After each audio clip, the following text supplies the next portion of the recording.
Wellness Center at Prince George's Community College. The Wellness Center is counseling services, student health and wellness, PGCC Cares, which addresses student basic needs, and violence prevention. I also am on the BIT team at PGCCC. I work with the emergency management team. And I think Courtney said that I recently added to my title. I think it got added to my title of the co-lead for the COVID-19 task force at Prince George's Community College. And as with all of the other panelists, we are certainly happy to have you. And we look forward to addressing what we believe some high-level prompts during this panel, and then going into more detail, doing more of a deep dive during our breakout sessions. So with that, I am going to start with the first prompt, which is, what positive experiences in operations, learning environments, and or remote work environment have you had in light of COVID-19? And we can, you can just chime in, panelists, if you'd like. If you prefer, I can just call you in order. So if I don't hear anyone, I'll start calling. So I'll start. So again, this is Nicole Hook-Wilson at Hartford Community College. And one of the positive experiences that my office had is that we were able to transition one of our processes, of course, to kind of a remote process. And it was our orientation. Typically, this was a process that we would do face-to-face with our students, give the student the opportunity to come in and speak with us. But obviously, when we had to go to this remote setting, we had to quickly figure out, well, how are we going to do this one process in a remote setting? And to tell you the truth, with the support of my team, we were able to transfer that pretty seamlessly. And it was a part of our process that we had wanted to transition for some time now, but just never got around to it. It always kept going lower and lower on our priority list. However, when hit with this pandemic, we were able to make it happen and make it happen in a pretty quick turnover. So that was helpful to us. Another positive experience that I learned was to keep our correspondence kind of short and to the point. And I will have to shout out one of my team members. It was kind of like I wanted to kind of hit with just the logistics. Dear students, this is what you need to do. But she reminded me, her name's Dawn Volkart, she reminded me, well, wait a minute, we need to, and I call it like the nicey nice, like, how are you? How are you doing? To just kind of keep that feeling with the student. And so I think that was something that I found helpful as well, to keep it concise, but also reach out, like, how are you? And that's just kind of common sense, you would think, but it really hit me in it like a light bulb when she said it to me. So those are the two kind of positive experiences that I can note that we had in our disabilities office. If I can jump in now, I would say that at UB, what occurred is the development of consistent communication from the emergency management team directly to the executive emergency team. That ongoing communication on a weekly basis had been very, very helpful as we were working through issues. The other thing that developed that was really positive was the work of my team. Many of the members are online today, so good morning to all of you. In anticipating the needs of our students, as well as the needs of faculty and staff, and creating resources for their use, because this was such new terrain for so many people to use, going online, and how best to support folks. Thank you. From our standpoint at Prince George's Community College, one of the things that has been truly amazing, I think, and an expression of the human spirit in light of all of the challenges that we're experiencing, is that we all, generally when we have these types of panels, we're talking about how to de-silo and how to make sure that our processes are more cohesive.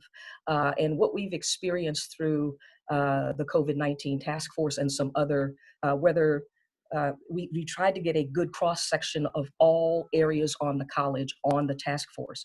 So what we have seen is a level of cohesion that we might not have experienced. I'm not saying it wasn't possible, but we might not have experienced in light of the challenge. And that's been, I always say to the team or to the task force, many hands make light work. And as challenging this has been in a number of ways, because we're all navigating, regardless of the level of expertise that we've had, regardless of the level of experience, none of us have actually navigated this before.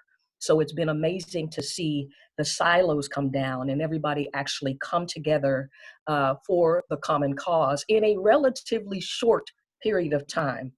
We basically had to turn operations on a dime. And so shout out to Prince George's Community College, and not just those on the task force, but to everyone that has had any kind of hand in making this happen. So thank you.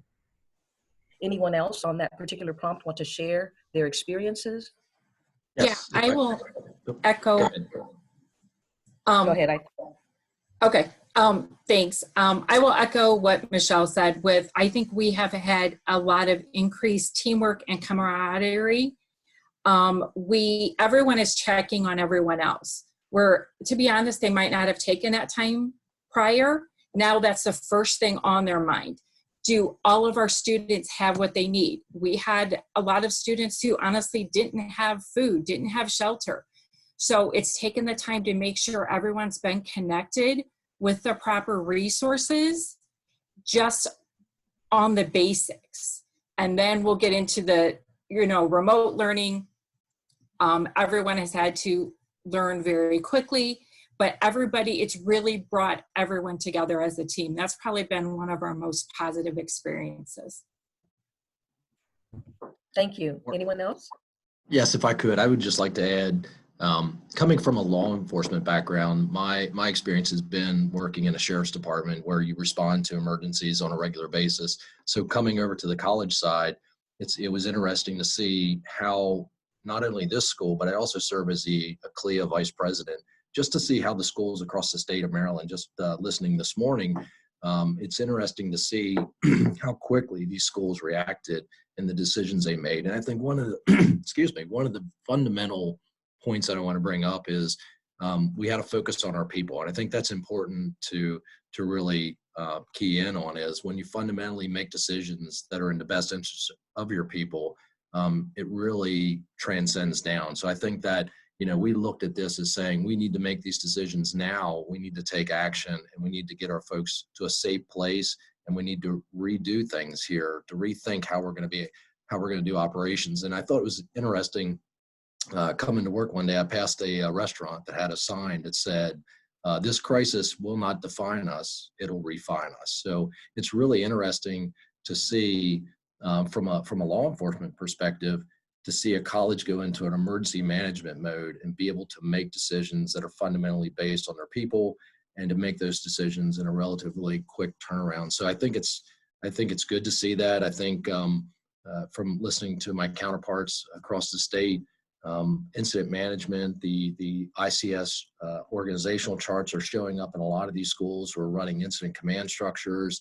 And that allows us to tie in to our counterparts, to our external counterparts, and I'm sure Jared's going to chime in here after this, but really being connected to that level of county or that state level that's making those decisions, handing down that information, and being connected to them really makes a difference in making those decisions. At least I think that's helped us here at our college. Thank you. Eric, did you want to add anything? I'll chime back in here in a few minutes, I'm sure. Not trying to obligate you, just want to check. No. Okay, thank you. All right, so with that, we will move on to our next prompt, which is same basic question, but what challenges have you had in terms of the experience? If I could chime in for a quick second. I'd like to touch on the positives real quick too, at least coming from the local health department's perspective, working with public health. First, I think just the technological advances that we have, allowed us to, essentially empty our building very, very quickly. So we were able to get employees working remotely almost within a day, which was fantastic. To echo what many people have said, the local level of cooperation and partnership has been fantastic. Can't really say anything bad about anybody locally. Our communications have been flowing back and forth. And kind of go off of what Eric was saying, the introduction of the incident command structure has really facilitated that and made that a lot easier, I feel like. In regards to challenges, communication, the flip side of that.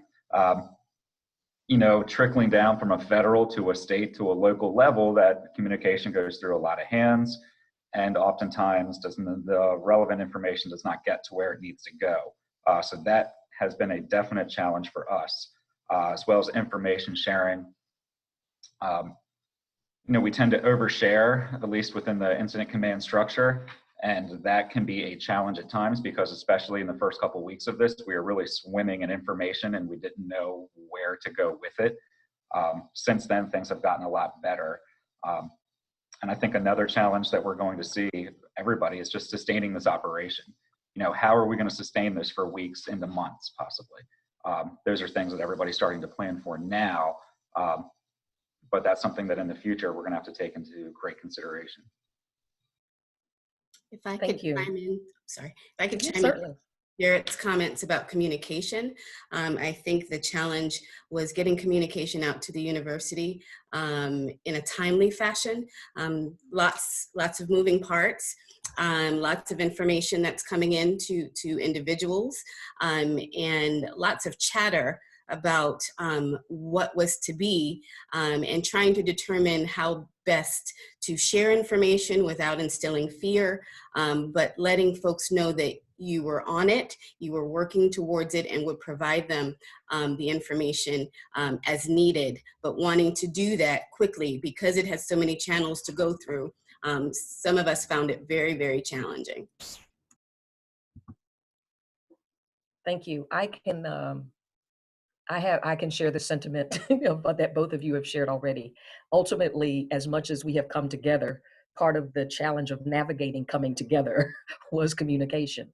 I think Eric mentioned you have the federal, state, local, but then you also run up against some of the, the challenges potentially within the organization. Not only that, but having to manage the information that individuals are getting externally and how that filters to how they interpret what you're saying internally. So, we've had a situation, my mantra has become repetition. With repetition, we'll make the point, because, the pandemic in and of itself creates a level of stress and a level of challenge personally. Then you bring that into the work environment. And so now people have a different level of filter that they're viewing things through. So even if you think it is as simple as 1, 2, 3, that information is now being filtered with everything they're hearing on the news, everything people are saying within their families or within their communities. And so the balance, achieving that balance and ensuring that everyone understands what our intent is, safety, making sure that essential operations still function, and ensuring that the protocols are followed, because the other one, with reporting, then the question becomes HIPAA, so maintaining compliance even with the communication piece. But fortunately, we've been able to work through a lot of that, but I am wholeheartedly on board with the concept of communication, which I think is for all of us, whether COVID-19 or not, that is the challenge. Anyone else want to add their comments to this prompt? I will. For us on the HR side, it was extremely important that we stay up on the latest legislation and all of the information coming out from the government, deciphering it, and then taking those necessary steps to be in compliance and getting that information out to our employees and our students as quickly as we could. The other thing that really came from our employees and our students is, what about benefits, my mental health? So really making sure we had all those resources out there and they knew where to get them. We created a COVID webpage, as I'm sure most colleges have. So it's a one-stop resource that has all the necessary links with all the correct information from the government versus everything everyone's hearing. So I think that has helped us a lot, but that was a challenge, honestly, just to stay up to date, because as we all know, what was in effect at 10 o'clock today will probably change by noon today. So it's just staying up and making sure that we get that right information out to everyone. Thanks, Carol. Anyone else? I could add a little more to that. Another challenge that we've had in regards to communication is our messaging to the public. We're operating a joint information center right now that brings all of our county information officers together so that there's one unified message. Even with that, though, there are still numerous rumors, lies, things on social media that are being spread that just aren't true, that contradict everything that we put out. So that becomes a great challenge for us. As well as, I hate to say this, but there are some bad actors within the community that try to take advantage of people during this. And trying to zero in on those folks, whether they're selling PPE or offering this or that, has become a challenge for us as well. Thank you. Eric, did you want to add, Eric or Nicole, did you want to add anything? I would just say that as emergency managers, you can never really predict what type of emergency or crisis is going to impact your college community. But what we can do is control our response and our reaction to that. And I think, it's a challenge because even though you plan for everything, when you do a threat assessment, you look at everything that could happen on your college campus, from fires to active assailant, which we're all very focused on prior to this.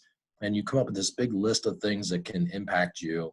And it's always the ones that you don't have on your list. It's, when you look at this, and I remember sitting at an CLIA meeting in February and listening to some of the bigger schools, UMBC and Maryland, talking about coronavirus. And I'm like, well, that's not going to affect us. I mean, we don't have international students, and it's just that it's not going to happen here mentality. And then the next month later, it's consumed everything that we've done. So I think as emergency managers, you're always trying to plan for that one thing that you can, that's going to take you out, and it's something else. It's something else that comes along. So I think it's about being flexible, being adaptable, taking those plans, looking at them and saying, how do I make this work? And I'm speaking from a reference point that here on our college, we've not had a positive COVID case that we're working with. So those colleges that have had that, or those institutions that have had an actual case on their campus, they're left with handling a far greater crisis within the broader crisis of this, if that makes sense. So I think it'll be interesting to see when this is over how each individual school handled the situations differently, and we can learn from that. But I think it would look drastically different here at our college if we had a positive case and we're dealing with that. And it's a worst case scenario if someone at your school were to die from that, become very sick or ill, you're dealing with a crisis within the crisis. So I think, the challenge is really just taking your plans, staying focused on that, being adaptable, being flexible, and learning from it. And I think the other thing that we're doing right now that's invaluable is just like what we do with the Association of Campus Law Enforcement, sharing information. It's learning what one college is doing that worked for them or didn't work for them, and adapting it and taking it and making that happen and making that work at your college. So I think the challenge is sometimes just wrapping your head around what's coming next, what's around the corner, and then how do we deal with that, and how do we keep our people safe? So that's one of the challenges I've seen with this. And Thank you. this is Nicole from Hartford. And to move us from communication, I think another challenge that I see is maintaining the appropriate work-life balance for our employees. Now that we are in this remote setting, it almost feels as though you're tied to your computer screen constantly. You're hearing the ding, ding, ding, and you want to make sure you're jumping on every email that comes in. And that's a testament to, we just love our work. We love the work that we do, but we also have to realize that we do have to step away from it at times because we want to stay healthy and well so that we can provide that support for our students. And I think another thing that was a challenge for us is what to do with some of our classifications of our employees. At Hartford, we have what we call as-needed part-time employees. And what were we going to do with them in terms of their employment needs if they didn't have anything that they could do in terms of work, since we had to transition to this remote working experience? How could we support those employees? We knew we had to close the campus. We had to close it very soon, and that did take some employment from our staff, from our students, and so it was just a challenge in terms of what do we do with that classification of our employees to make sure that we are supporting them as they need to. Thank you so much. Amazing points. Thank you all. And with that, we'll move to our next prompt, which is one or two things you might do differently in hindsight. One or two things you might do differently in hindsight.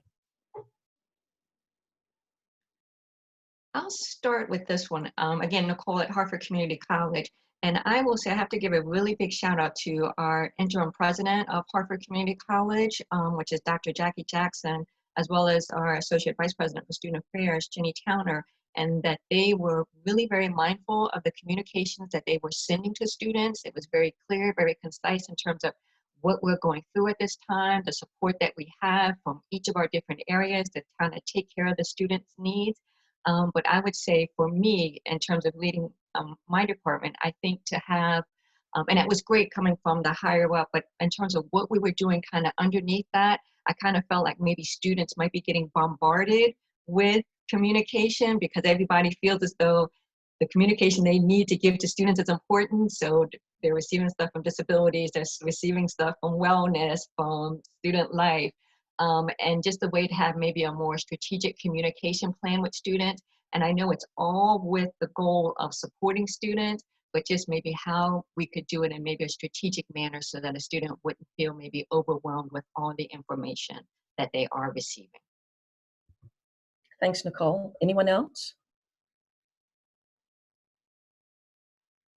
I can chime in. I'd like to say that I believe if we could have started earlier, I think always in these instances of planning and preparation and response, we always think if I had more time, here's what we would have done. So I think if we could have prodded a little earlier, I think we were all watching to see what was going to happen. And to Eric's earlier point, this idea of, I don't know that this is going to affect us.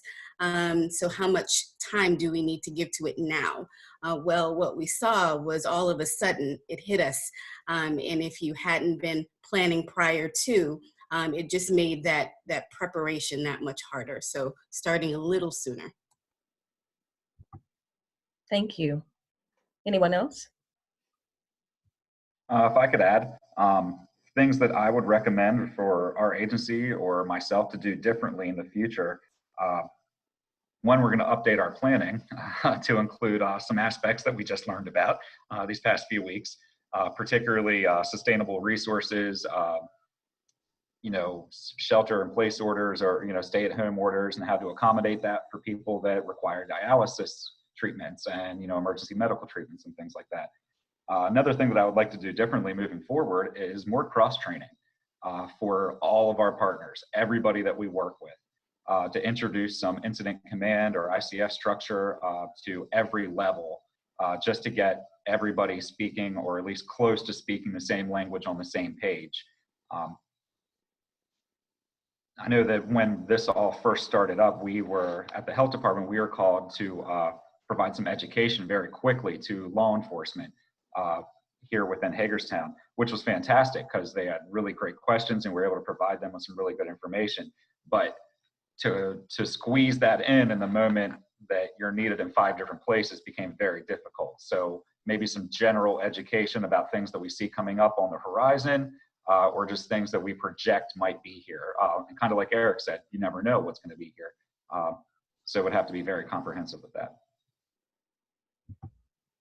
Thank you. Anyone else?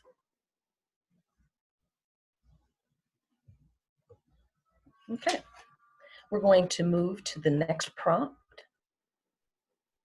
which is one or two things you will keep when operations are recovered.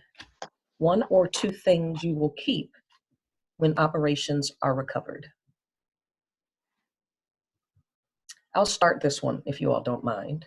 I co-lead the COVID-19 task force, as I mentioned earlier, with our Director of Emergency Management, Dr. Melody Batten-Mickens, and she has been exceptional in terms of the overall emergency management of the campus. And so I've gotten a chance to, as you all can imagine, expand my breadth of expertise in emergency management just by virtue of what we're doing.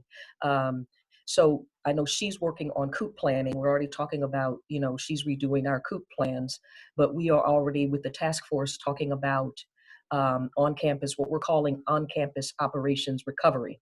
So when we got to a point where, I don't want to say we've plateaued, I don't want to take anything for granted in terms of how this disease has escalated and affected us. But when we got to a point when we felt like, okay, the remote operations piece was completed and people were getting situated, we started talking about, okay, what does this look like coming back to the campus? So we've already started the conversations around what on-campus operations recovery looks like. And so we've reached out to each of the major areas of the college. We're putting together a recovery roadmap. And so I personally don't necessarily have one or two things. I'm just saying because I think it will be more than that. I think it will actually encompass a lot more than we would have anticipated under normal circumstances.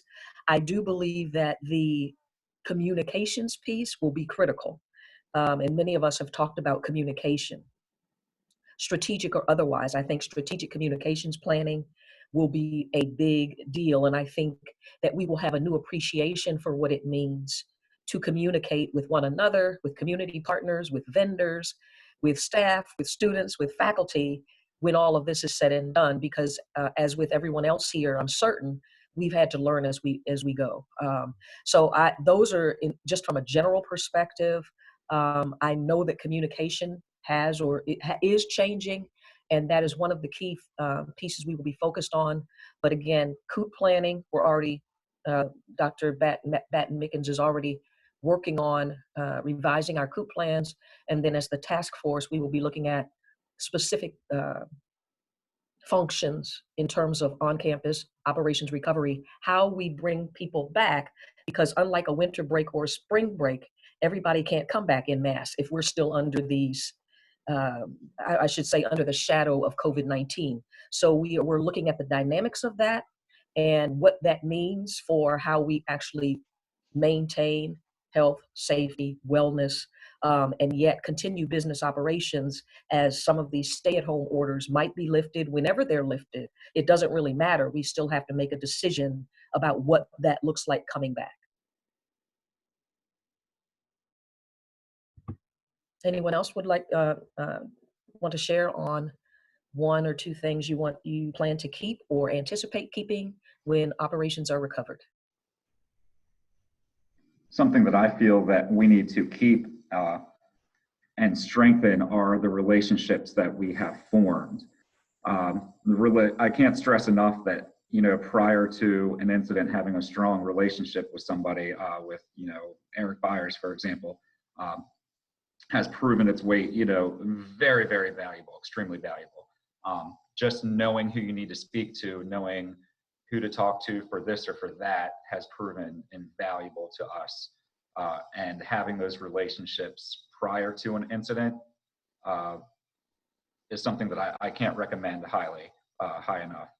So we're going to keep those relationships, and we're going to strengthen them, and we're going to expand them to as many people as we can. That's awesome. Thank you. Anyone else want to share before we move on to the next prompt? I'd like to talk about how across areas, academic affairs as well as student affairs, how through this situation, we've coordinated our efforts and understand how our decision-making is intersected. And I do hope that that continues moving forward because there's great benefit to that happening. So just beyond the communication, making sure that our efforts are continued to be coordinated and strategic, as you said, Michelle. I also think that that the idea of doing these check-ins with everyone, there's going to be an adjustment for us as we come back. So after living in this world right now, which was so different for us, it's going to be different going back, and it's going to feel different. So the flexibility and the check-ins that we're doing now, I think we need to maintain as well. Definitely. Thank you so much. Go ahead. And I'm just going to add, just operationally, I think we learned so much about what it is that we're capable of, and not just on the technology side, but when you look at, we had the Army Corps of Engineers come to our college to assess our large athletic facility to see if it could be used for a field hospital. So knowing that and getting that report, having that information, that can be utilized down the road, or we can put that someplace where, you know, when we're all retired and looking back, the next person has this plan in place and has an understanding of what we're capable of, what's our capacity, what supplies will we need, how would you convert that area into a usable space in a crisis like this. So I think we're learning so much from this. It's hard to put your finger on exactly what we're going to keep in our operational toolbox, so to speak. But I think when we come back, I think we're going to have a whole arsenal of different things that we can use. A lot of us didn't have pandemic plans. We didn't have triggers in place for this. You know, what's going to cause us to go to that next level? We're having that now. And, you know, I think there's a lot of positive things that we're going to carry over, both on the operational side. And I think this is also going to build relationships, and kind of to echo what Jared had said, you know, retiring from law enforcement and coming into emergency management, I had a colleague that works for St. John's College say, hey, read this book about managing the unthinkable. So, you know, I pulled a quote out of that just the other day, and I'll just kind of read it. It says, management of a crisis is made easier when campuses have engaged in careful planning, although organizing tabletop exercises, appointing multiple crisis teams, finding off-site locations for teams to meet, and establishing solid relationships with local authorities takes time. It is time well spent. So I think we're all learning that, you know, everything that we do left of center really makes a difference. Left of that event happening, prior to that event happening, the hard work that we do leading up to that event, you can't go back and get that when the event occurs. So it's put the work in, build the trust with your community partners, so that when you're standing in one of these critical situations, you're not exchanging business cards with the person for the first time. You're picking your cell phone up because they're saved in there under your personal contacts, and you're saying, what can we do to help? Or can you come help me? So I think these are positive takeaways that we need to bring back to our colleges and build upon those. Thank you. Carol, did you want to add anything before we move on? For us, I think it's really making sure that that whole teamwork and the relationships, like everyone has mentioned, along with the communication, because coming back, we're also working on our HOOP plan, is there's so much uncertainty right now, and everybody is feeling that.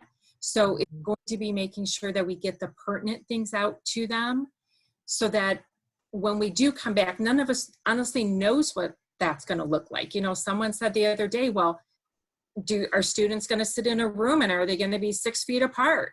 You know, do we have to do double classes? What, you know, right now we're all trying to figure it out because we don't know yet. So it's really making sure those open lines of communication are working, and honestly checking with the rest of our colleges to see, hey, what have you figured out? What's working, or what do you think is going to work that might work for us also? So just really the lines of communication and those relationships, I totally agree, are huge. Thank you all very much. Oh, go ahead. I'm sorry. Yes, that's okay. This is Nicole. And I would like to add, in terms of what I think we'll keep in terms of operations, would be maximizing our use of technology that we have. I felt as though we have the technology right there in front of us, but I think sometimes we don't know how it works 100%. What are all the features of this product that we have? And I think once we were kind of thrown into this situation, we quickly figured it out. We figured out how to use Zoom meetings and what buttons you needed to push. We figured it out and made it happen. And I think if we have these tools available to us, to make sure that we know how to use it and maximize them. If we're paying for databases, get what you're paying for so that you know how to use it thoroughly to help you in a situation like this. I would say that's something that we can continue to do, which is maximize the technology we have. Awesome. Thank you all very much. Any other comments before we move on to the next prompt? Okay. 1 to 2 implications people are not discussing yet that will need to be focused on in the next few months. 1 to 2 implications that people are not discussing yet or not discussing widely that need to be focused on in the next few months. Michelle, if I can begin, I've been giving this some thought, and I really think that this whole situation has shed light on the divide that continues to exist in higher ed. When you consider our students and how many of them don't have the tools that they need in this environment, where you have students who don't have access to the internet, who are doing work on phones because they don't have computers, and the need for institutions to really consider that. I think for higher ed, this was the best option to move things online, but realizing that we're leaving people behind, and how do we ensure that we're not leaving people behind? That's awesome. That's one of the challenges we've had to face as well, because I'm one of those people that believes the test reveals the truth. And so as much success, I think I can call it success, that we've had, we face that same, but the situation also highlights inequities, things that we either wouldn't talk about or let's just say we were forced to talk about and addressed, because if we maintain a standard here, but then we have to shift operations, then we have to do some shifting of the standard here to ensure that no one is left behind.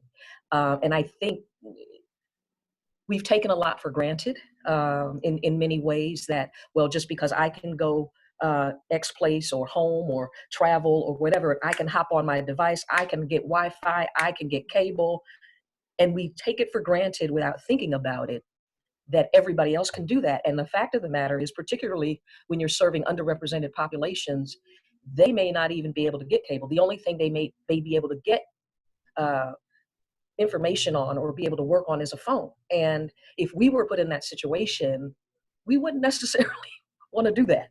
We could. We're fortunate enough to be able to do that. But I think as much as this situation has highlighted planning and safety, which is all paramount, it also highlights the inequities, the underlying inequities that are there anyway. But it forces us to deal with those in a new and creative way. So I appreciate that sentiment, and that's been one of our challenges too. I think we've been fairly successful navigating it, but again, as much as it'll highlight, coming together, it'll also highlight where the cracks are and what we haven't thought about, or maybe not gotten to a point where we've brought resolution. So thank you for sharing that. Anyone else want to add to the discussion about the implications that either have not been discussed and should be discussed over the next few months? I think some things that are going to be coming up in the future is just establishing what is our new normal. That's a phrase that's going to be thrown around a lot in the coming weeks and months. What is that going to look like for us? Does that mean that we're going to be wearing masks in public for the next year, for the next 6 months, or just until the governor's order is taken back? Are we going to have to get our temperatures taken when we enter a building?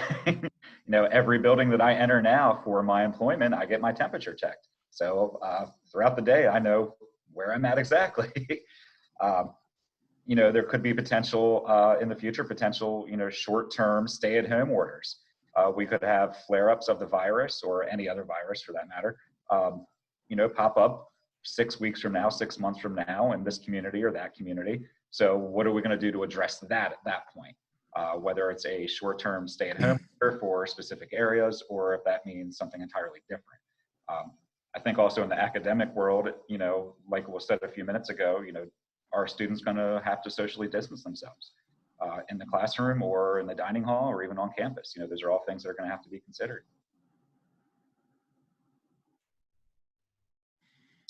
I think what we're just honestly starting to talk about is some of the concerns of people returning, because someone said, well, the longer I work at home, it's going to be hard for me to transition back to being on campus.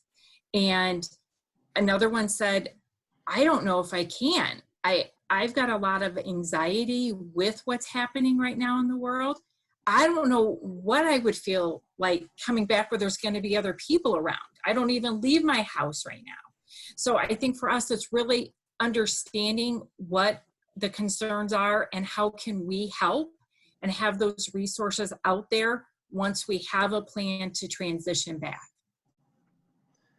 And I would just add to that by saying we're in the final phase of this, and the final phase of recovery. When we move into that portion of this, what we want to make sure is that this pandemic does not turn into a mental health crisis.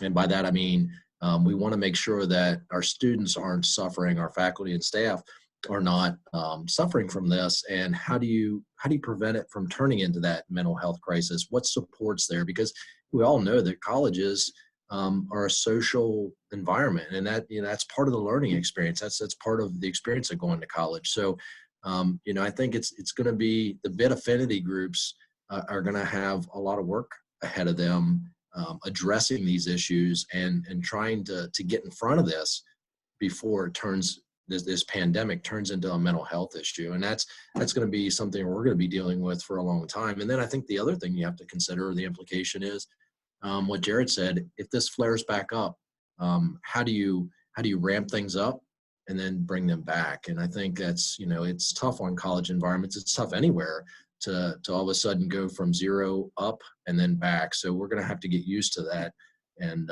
deal with the anxiety associated with that. So I think we're going to see a lot of care incidents, there's going to be a lot of work on campus, I think, dealing with the mental health side effects from this.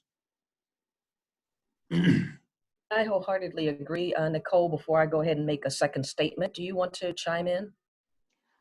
I would say another thing that we'll have to consider would be our continuity plans and even succession planning in all of our areas of the campus. We like to think of kind of an us and them, but this virus can attack any of us at any time, and making sure that we have that succession planning in place so that we can continue to provide the support that we need to our students and keep our colleges running. So I would think that that's something that we'll need to start discussing as well. Yes. Yes to all of the above. As I mentioned earlier, one of the areas that I oversee is counseling services. And as you all know, absent the epidemic or the pandemic, students have challenges. So we're doing our best to manage that offline. But as you all have mentioned, it is I believe there's already a mental, with all due respect, I believe there already is a mental health crisis. But because people are confined to their homes to a certain extent, we're not yet seeing the full manifestation of what that looks like. I believe there will be some, I don't want to call it backlash, but some secondary and tertiary effects on mental health and how we perceive things. I'm somewhat introvert, even though people don't believe that when I say it. I don't necessarily like crowds anyway. I mean, I can be in them, but my preference is not to be in a crowd. But I think there will be a level of anxiety and or second thought given to how we congregate in the future.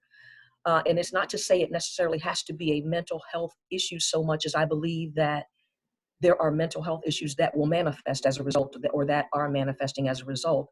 We don't want people, and going back to our conversation about communication, we don't want people to be paranoid.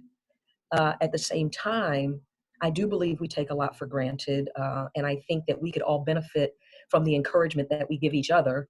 One of the things that we try to do, and I believe the same is true for everyone on this call, is to encourage each other.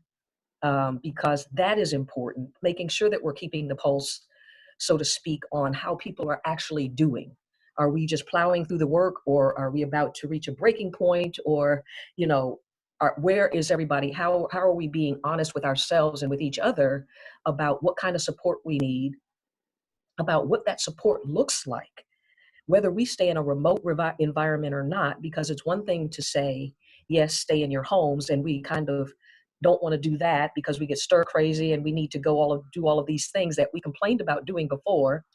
But now because we're in the house, because we're in the house, it's like, okay, I need to go out. But when we are told to go back out, there's a new threshold of experience after post stay-at-home order, post shelter in place, that we haven't had yet, because and regardless of how much we anticipate, we can't really have an experience until we have an experience. We won't really know the impact until it's actually happening. So my encouragement to all of us would be to keep making sure we're doing self-checks. Self-care will get you there, and to continue to check on each other through this group, every participant that's on this call in some way, or in your own homes, in your own communities, in your own institutions. We have got to make our own well-being a priority in order to manage this on even a short-term basis anymore. So thank you all for your comments regarding that. If there are no other comments, we will move to our final prompt. Anyone else have anything? Okay. One takeaway from your experience that will be helpful for all attendees as we move forward. One takeaway from your experience that will be helpful for all attendees as we move forward.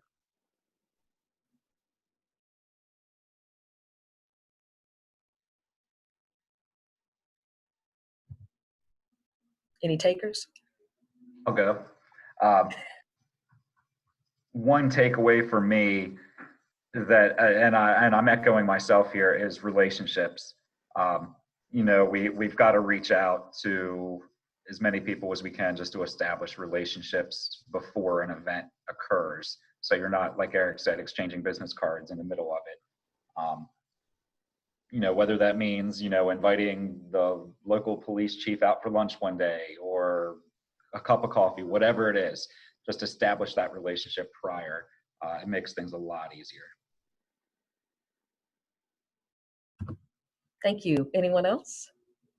Yeah, I would definitely say remaining flexible and staying extremely positive, because again, we're all trying to figure this out. Things change all the time. So just remaining positive and being extremely flexible. Awesome. Thank you so much. I would just Anyone say, we need to take this opportunity to sit down when this is all over and do a self-critique. What you did right, what we did really well, what were 5 things we could improve upon, did our plan match or with the cookie cutter, what did we do for our COOP plan?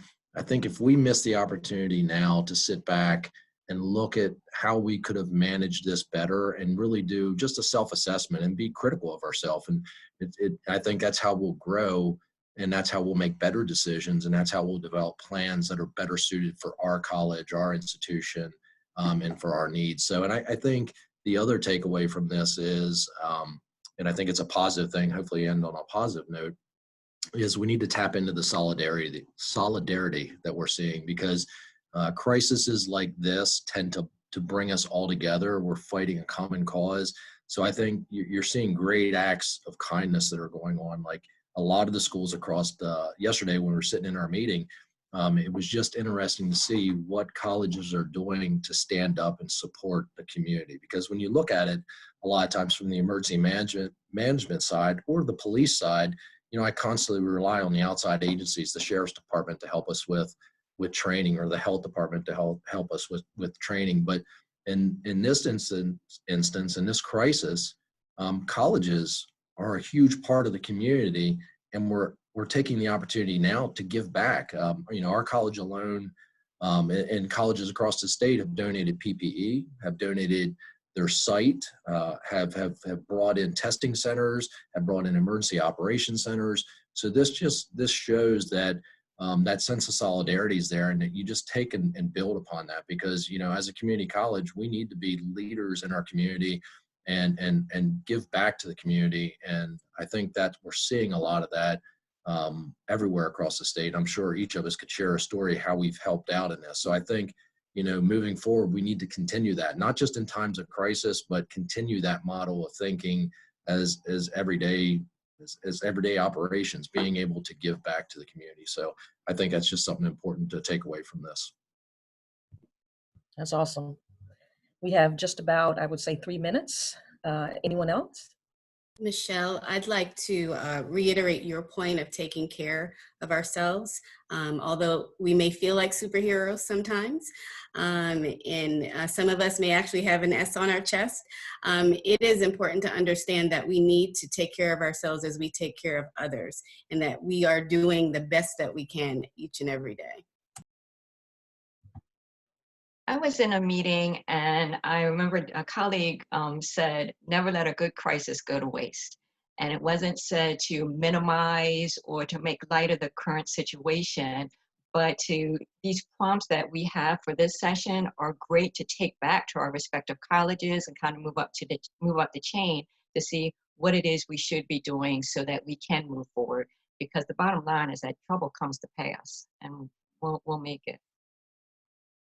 That's awesome. Thank you all so much. I will add just a final comment in that my hope is that we don't forget. And I say that kind of tongue in cheek, but you know, when things will get back to a place of where we feel normal again. And my hope is that we will understand that that normal, whatever that looks like, has been shaped by this. And as all of you have said, we carry those lessons, the lessons of compassion and communication and giving back and just being kind to each other. Because at the end of the day, that really is what makes the world go round, whether it pertains to our institutions or just our lives in general. So I'm hoping and trusting that we will be the seed of goodness, so to speak, without being self-righteous. That's not what I'm trying to sound like. I think you understand where I'm coming from. That we are planted in our respective areas of work, and that we'll be able to remember all of this. And I also believe that this is where we have an opportunity to help define what higher education looks like moving forward, because we're doing some things now that we may have debated about before. You know, should we be addressing students' basic needs? Should we be donating? Should we be? And now I think it's become obvious that as institutions of higher education, it's not only, it's not an option for us. Because of our platform in the community, people will look to us. And so I'm hoping that we will continue to band together to do what we can do for our respective institutions, but also for each other. Thank you all for joining us for this panel. As we were given instruction before, there will be I think Stephanie is coming back on after me to give further instruction, but I want to give a shout out in the chat to each of our panelists. Thank you all for joining us for this live panel. It's been a pleasure moderating, and I look forward to seeing you later in the sessions and to speaking with you again soon. Thank you all very much. Stephanie, I'll turn it back over to you. All right. Thank you so much, Michelle, and to all of our panelists. You know, that was really interesting. And Nicole, I love what you said about don't let a good crisis go to waste. And I think, you know, seeing like 100 people here right now in this session, and I know nobody here is going to let what we've learned, you know, fall by the wayside. So I'm sure everyone is excited to get to your breakout sessions in just a few minutes. In the email that you received with the Zoom information for this, there is also separate Zoom links for each of the panelists. So that's where you will find the links to go to whichever breakout you want. And you can ask additional questions, you know, have discussion, share maybe a little bit about what you're doing at your institution in that space as well. But before we do that, I do want to introduce one of our past BIT Affinity chairs and last year's recipient of our Excellence in the Field Award, and she is currently our Awards Committee Chair, Lori Meehan, to do our awards presentation. Thanks, Stephanie. Good morning, everyone. We have 3 awards this year to provide, And the first one is Best Promising Practice in the Field. This award recognizes a group or institution engaged in a best or promising practice that could be replicated at other institutions. And the award this year is going to the Student Assistance Program at the University of Baltimore, Pavan Perswani and Tony Delaney. And here's the description that was submitted by the person that was nominating it. In 2017, the Center for Collegiate Mental Health Research showed that over a 5-year period, counseling center utilization nationwide increased by an average of 30 to 40%. For counseling centers, this increase has created a significant strain on existing resources. Previous to 2019, the UB model offered a traditional model of on-site counseling services for students. When the on-site counselors left, it was the vision to create an expanded program to focus on campus with case management services and expand the reach of services to an external student assistance program provider. The program allows students to call a 1-800 number that is staffed 24 hours a day by master's level clinicians. Students are also able to connect with the program via a secure online portal and mobile app. Students are able to set up to 5 free sessions with a mental health provider who can meet with them in person, on the phone, or via video counseling. In the event a student needs to receive more long-term support, the Student Assistance Program works in conjunction with the student to connect them with a provider in their insurance network or professionals on a sliding scale. Additionally, the clinical case manager at the University of Baltimore has also developed a robust amount of referrals for students who would prefer not to call the SAP. Students are also offered free legal consultation, financial advising, and child and elder care referrals through the program. Over the course of the rollout, the Student Assistance Program has featured presentations with shared governance, student organizations, new student orientation, as well as faculty and staff at UB. To date, the program has served 133 students and presented to over 580 UB community members about the service. While this has only been the first year of the partnership with our current student assistance provider, we're truly excited at the prospect of growing this wonderful program. So congratulations to the University of Baltimore. I encourage you all to reach out to Tony and Pavan to get more information about this promising practice. So our second award is the Up and Coming Professional in the Field. This award recognizes a professional that's new to the field, 5 years or less, and has demonstrated qualities in serving their institution, organization, is identified as a future leader at the state or national level. And this award is being given to Courtney Hart. Courtney's an academic advisor and retention specialist at Hagerstown Community College.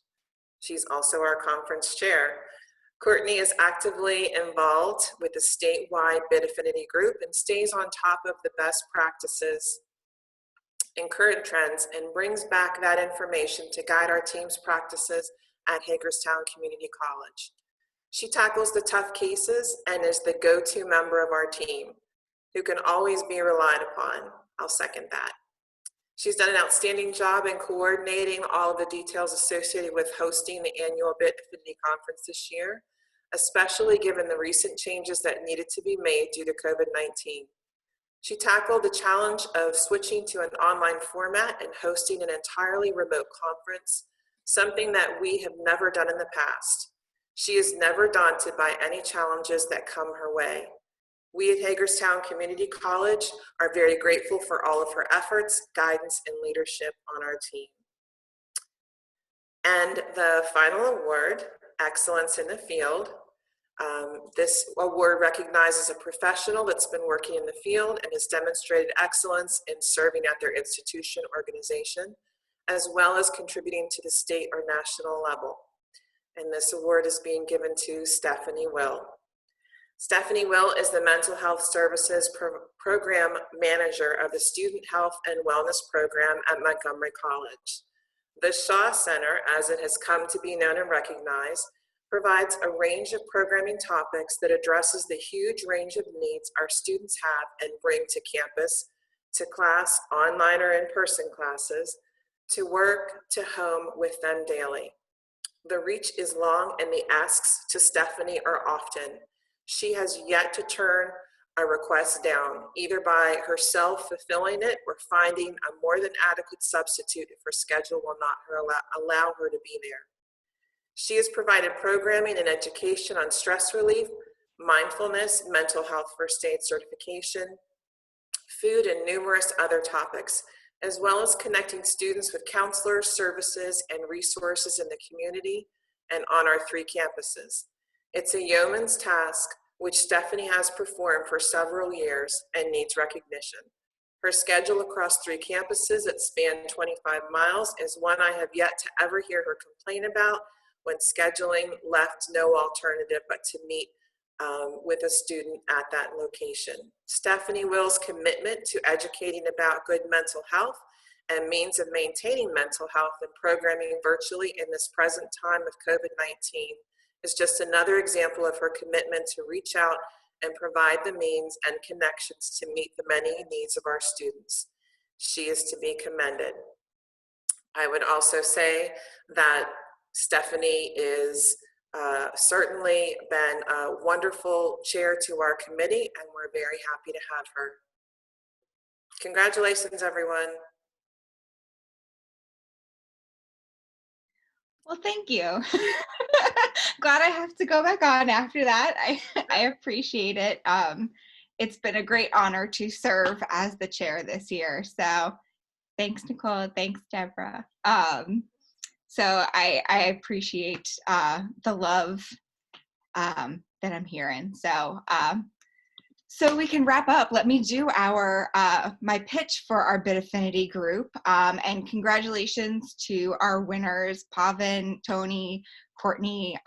Again, Courtney has been so amazing during this process, as has Pavan. He's like our Zoom expert. We would not have been able to do this without his expertise as well. And one of the reasons that the BIT Affinity group is so great is that the scope of BIT and our care teams is constantly changing. And I love that we're able to recognize individuals and schools that are staying on the forefront of this world and are so committed to keeping our campuses and students safe. You know, as a BIT Affinity group, we're able to meet about monthly during the course of the academic year. This year we have done deep dives into professional development, these really wonderful 3-hour sessions that we were able to do on cultural humility, trauma-informed care, freedom of speech on campus, BIT basics for anybody who's maybe new to their BIT teams on campus. And we also did an intensive training on the new NBITA risk rubric. Some of these programs are actually also being offered today during our independent work breakouts this afternoon, so please give those a look. They've provided us so much really interesting information throughout the course of the year. Our BIT Affinity group also plans this conference each year. Normally there are not so many bumps along the way as there were this year, but again, it's been such an amazing learning experience, and I've already had so many people from so many other organizations saying, how are you doing this conference? So it'll be nice to be able to take this information and help people, you know, across the country to be able to do these online conferences who haven't necessarily tried it before. For the coming academic year, we're actually also looking to do more digital options for meetings and professional development, expanding our Zoom use. So we know that in Maryland, some of our schools are very far apart. So we want to make sure that we're being inclusive of, you know, Allegheny, Warwick, and not just like our central Maryland schools. So we're excited to have those options moving forward as well. And also we know that it's harder and harder to kind of take a whole day away from campus for a BIT meeting. So we're hoping these digital options also work well to get people to still be there for the professional development, even if they aren't able to stay for a whole day. We still love the relationships that we've been able to form from our in-person meetings, but we want to continue to expand on be inclusive of all the colleges within the state of Maryland. Our final meeting this year will be via Zoom on May 15th. Montgomery was supposed to be the initial host, but again, we will be on Zoom. We're going to be debriefing the conference, looking at evaluations, bylaws. We will be doing elections for the coming year. So if you want to serve in a leadership role with the BIT Affinity group, please come out, run for a position. It's great. We'll also be planning dates and locations for next year's meetings and selecting hosts for next year's conference. So if you're interested in having us come out and get a chance to show off your school and your facilities, we love to go to different schools. This year we were able to go to Hagerstown for the first time back in September. Courtney was a fantastic host, and again, she stepped up at the last minute and was able to provide us a conference location when our initial location ended up falling through. So please check out our website, bitaffinity.org. We have information about all of our meetings on there, and make sure that you're on our mailing list so you get information about when meetings are coming up, so you can attend either in person or virtually. Next on the agenda are our panel breakouts. So once we finish, you have a few minutes to get signed on and continue the discussion with your panelists of choice. After that, feel free to take a lunch, a self-care break before diving into our pre-recorded sessions. You'll also notice we have some trainings from NBITA available on our website that you can view free of charge thanks to Brian Van Brunt and NBITA's generosity. NBITA is also holding a training on the Looking Glass tool on May 1st, beginning at noon Eastern time and ending at 4:30 p.m. The tool is used for assessment of online and written content, which is particularly relevant right now. So check out NBITA's website for registration information, and that's just nbita.org. NBITA has also generously provided an amazing prize for one of our attendees today. At 5 p.m., you'll be getting an email with the link to the conference registration or conference evaluation. So please fill it out within a week and you'll be entered for a chance to win that free registration for the 2020 NBITA conference.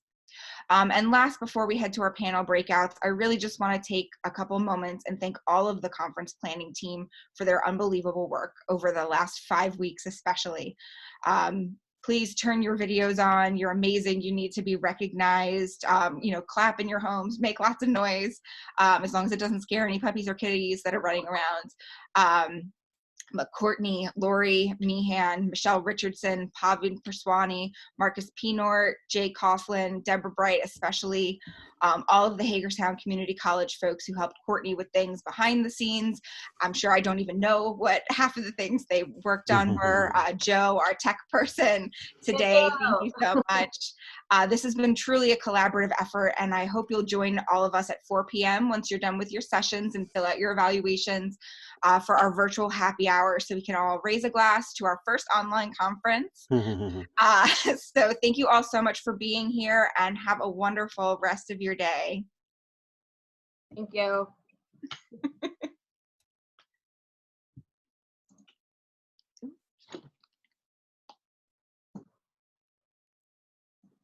All right. I'm going to run to the bathroom and then I'm going to start my panel breakout session. I will see you all at 4. Thank you, ladies. Yeah.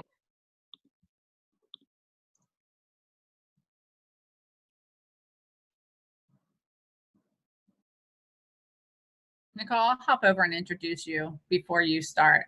Okay, that sounds All right. good. All right, so we'll leave out of this one and then click into the next one. Okay. Okay, all right. Thanks, Jamie. Yep.